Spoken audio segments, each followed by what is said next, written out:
Praise the lord everyone. ఈరోజు 21 కీర్తన విందాము. యెహోవా రాజు నీ బలమును బట్టి సంతోషించుచున్నాడు, నీ రక్షణను బట్టి అతడు ఎంతో హర్షించుచున్నాడు. అతని మనోభిష్టము నీవు సఫలము చేయుచున్నావు. అతని పెదవులలో నుండి వచ్చిన ప్రార్థన నీవు మానక అంగీకరించుచున్నావు. శ్రేయస్కరమైన ఆశీర్వాదములతో నీవు అతనిని ఎదుర్కొనుచున్నావు. అతని తల మీద అపరంచి కిరీటము నీవు ఉంచి ఉన్నావు. ఆయుష్ నిమ్మని అతడు నిన్ను వరమడగగా నీవు దానిని అతనికి అనుగ్రహించి ఉన్నావు. సదాకాలము నిలుచు దీర్ఘాయువు నీవు దయచేసి ఉన్నావు. నీ రక్షణ వలన అతనికి గొప్ప మహిమ కలిగిన గౌరవ ప్రభావములను నీవు అతనికి ధరింపచేసి ఉన్నావు. నిత్యము ఆశీర్వాదకారకుడుగా ఉండునట్లు నీవు అతన్ని నియమించి ఉన్నావు. నీ సన్నిధిని సంతోషంతో అతన్ని ఉల్లసింపచేసి ఉన్నావు. ఏలయనగా రాజు యెహోవా యందు నమ్మిక ఉంచుచున్నాడు.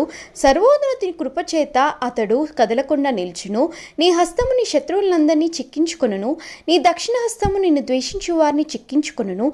నీవు ప్రత్యక్షమైనప్పుడు వారు అగ్నిగుండం వలె అగుదురు.